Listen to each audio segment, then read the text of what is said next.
About 8 years ago, two buddies and I decided to spend the night camping at Palo Duro Canyon. We're from Amarillo, Texas, so it's less than 20 miles away.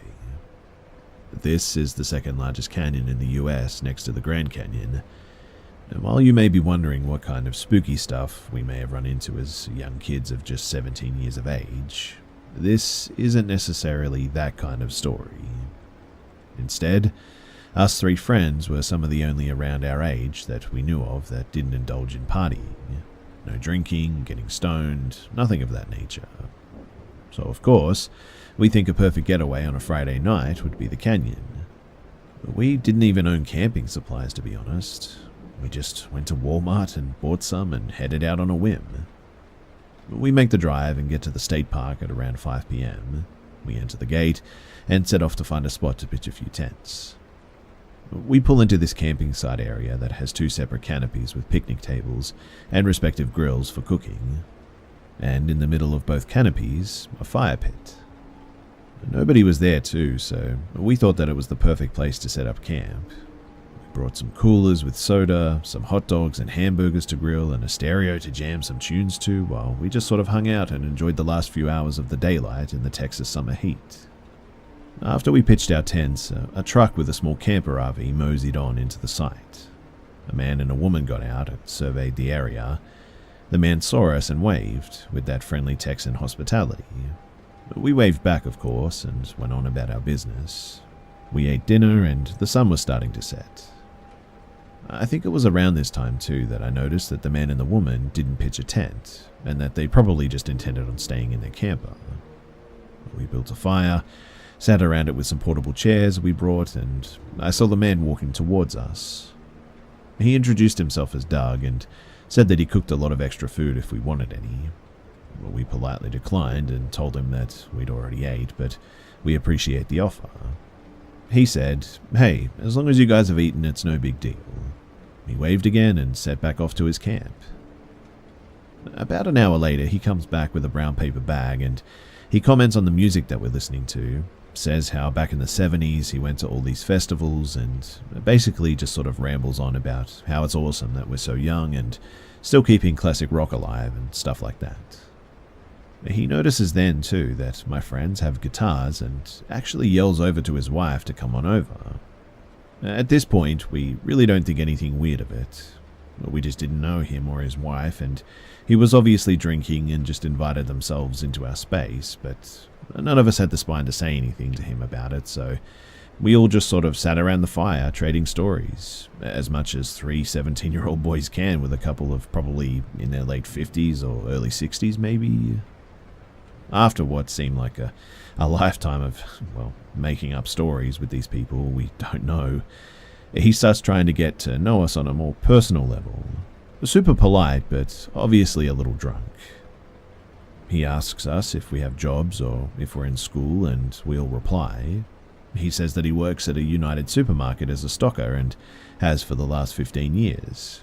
Basically says that if any of us need a job at any time, that if we put him as a reference, he could get us on.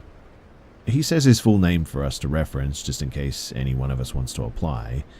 This is important later as well. And anyways, finally, the wife starts nodding off. All liquored and bundled up, she fell asleep on her chair. Luckily, that was the cue for Doug to get her back to camp and put her to bed. When they walk off back to their site, the three of us sort of look at each other and eye-rolled because we're all just sort of doormats and basically let this stranger come ruin our night. We see that it's close to midnight, so we decided to put out the fire and get ready for bed. Doug trots back over to our site. He asks us if we're here all weekend or not. We told him that we only had enough money to stay for the one night and that we'd be heading back to town in the morning. He said that he really enjoyed the company and that he'd personally pay for us to stay another night if we wanted to. But we sort of politely declined this offer, and he started back off to his RV. He quickly turns back around though and says, "Remember guys, if any of you need a job, just call up to United Gem on Lake Road and tell them that Doug sent you." We smiled and said thanks, and he left for good that time. That night actually got considerably cold too, and In the end, we decided to pack up and head back to our warm beds in town at around 4 in the morning. As we were leaving the canyon, we almost hit a deer and veered off the road. Everyone was okay, but we were definitely shocked because it was so late and we'd basically gotten no sleep at that point. And us almost hitting the deer was practically the climax of our trip to the canyon that weekend, and we all continued back to school on Monday like normal. Now, one of my friends that was with me on the camping trip was actually in my third period class on Monday, and we started talking about how that guy Doug and his wife were pretty cool despite not taking the hint that we didn't care to hang out with them. At some point, I asked my buddy if he could remember Doug's last name, and somehow he did, so for some reason I just Googled him. And that was a huge mistake. Because guess who was a 10 times over registered sex offender, and you can probably guess the ages of his victims. Yeah, it was him, Doug. This rocked our world completely. We had somehow, some way, just barely escaped the clutches of this monster. And what would have happened to us if we had taken his offer to stay another night? I was so suspicious of this dude as well, and just couldn't get the scenario off my mind that I decided to call the United supermarket to tell the manager that one of his employees was being really creepy to us kids, and that he might want to be wary of the people that he hires. And guess what? Nobody by Doug's name has ever worked for the United.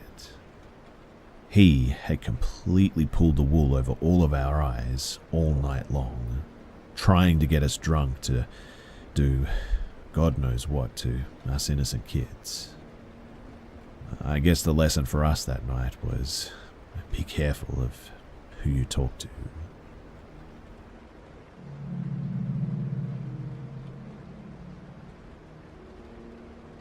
I've thought my house has been haunted for a long time now, but recently it's been getting to me a lot more. I've had a few experiences. Normally they'd be pretty big ones, but always happened few and far between. My family lives on an old farm, 15.5 acres, pretty big with forests and a very nice place with 3 main barns. One is the red barn, and we built half of it into an actual house and still use part of it for sheep. It's the newest barn on the area. The black barn is very old and worn down, but we keep extra wood and stuff in there. And lastly, there's the house barn. The house barn is the oldest, over 500 years old I think, and when it was built it used absolutely no nails. So, the first encounter I had a few years ago, it was pretty late and I was about to go to sleep from watching a movie I think. I looked over onto the other couch across from me for the controller, and just sort of watched it turn from being horizontal to vertical and face me. It moved incredibly slowly and it was really odd. Nothing I can really think of that was a large event happened before what I think is the biggest one that I've had. But I'd been trying to sleep, only my mum was home and I knew that she hadn't left her room when I hear someone try to open my door, like they'd been rattling with the doorknob. My door wasn't shut properly or locked and was easily able to be pushed open. Then, in my mum's voice and perfectly monotone, I hear, "Help, help me." That's what really got to me too, and suddenly it just stopped. I hear heavy footsteps walk around, lights turn on after I know that I'd left them off. The dogs began barking at nothing and getting bad vibes, or suddenly getting super cold in one area. With the history of our farm, I'd have to assume that maybe it's an Amish spirit who died working on the barn or something. But I also have neighbours just down our old gravel road who I happen to be friends with, one of the kids there, and their older sister is apparently an occultist and has done many spells in their house, and recently she apparently let something loose. My main worry is that this could be evil or a type of mimic, as it seems to be attached to my mum, who's heard her name be called throughout the house when she's alone or in bed. And no one who lives at my house calls her by her name, or we just say Mum, obviously. I've heard many coyotes almost right outside of my window too, yet the dogs never bark at that, which makes me think they might be scared of it. I don't know, but I would like to figure it out and see if there's even one spirit here or any at all. I'm pretty paranoid about these sort of things and don't want anything to happen, and would be very open to suggestions as to how to move forward from here.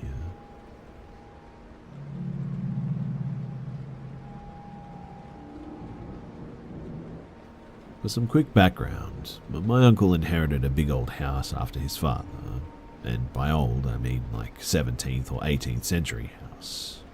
He lives in an area where I can only imagine flats and new houses are extremely expensive, so instead of buying something new, he and his family adapted part of the house to modern living, installed some form of central heating, renovated it, etc. Most of the house, however, was closed off and never really used. They never needed this much space, it would just cost too much money to take care of that. It just wasn't worth it. My cousin, my uncle's daughter, is just 1 year younger than me, so although they lived quite far away from us, we used to visit them each holiday, just so that we could spend time together. And when we were about 12 or 13 years old enough to not cause much trouble, me and my cousin decided that it was about time to explore this house a bit. It was around that time that we became fascinated with horror movies and ghost stories, so old house with unknown history, surrounded by even more abandoned buildings, was a perfect place to play in. But it was also around that time that we started noticing weird things happening around the house. Like, one time we would see her dog standing just behind a faraway gate, her dog that passed away earlier that year actually, shot by a careless hunter. No neighbour had a dog this big, I can assure you, and we would hear noises in a nearby park while going on a walk in the evening. It could have been animals, I suppose. Does and boars would come around that area often, but we never dared to check. Nearby warehouses for crops, Uncle works as a farmer, were closed in the evenings, but we could often hear loud banging to the door from the inside. We never really checked that either, but one day while trying to make a map of the house, we wandered to the attic and the door would open for us. A door leading to a room that was always closed off with a padlock, because the floor was too unstable to go in there. While we were walking towards it, the door just opened up dramatically, hitting a wall with a loud bang. There was nothing inside. There was no wind that day either that could have opened it like that. But at that, we ran away and told the story to my aunt. She went to the attic with us to check it, but she didn't take it seriously, nor did she believe us. Strangely too, the door when we got back was closed with a padlock on it. We were only gone for maybe a few minutes at most, so how that happened, we still have no idea. Despite all of these strange occurrences though, we were never really scared of the house. Sure, dark hallways spooked us out, and we would always rush to the light switch, trying to fight the feeling of being watched, but that was about it. As time passed, we just got used to the fact that the house might attract weird things. In fact, we would sometimes joke around. It even dropped a hi every once in a while to a ghost from the attic while passing the staircase. It was just a part of living in that house with history, and we just sort of embraced it, I guess. It's not like we really saw anything scary, right? Well, the first and only thing that actually terrified me, until this day, happened a few years back. So my uncle and aunt threw this big family party in the house. My cousin and I were about 15 and 16 years old at that time, which was too young to be a part of the adult dinner table conversations, but old enough to take care of the younger kids. There were 5 of them, all boys, and to entertain them somehow, we came up with this game that we saw in... well, we saw it in The Conjuring. Yes, the horror movie. Like I said, we enjoyed this sort of stuff. In hindsight, it definitely wasn't the best idea, but if you haven't seen the movie, in this game you blindfold one person and the rest of the people hide somewhere around. The blindfolded person can ask other players to clap their hands and is supposed to find them following the sound. My cousin was the first one blindfolded.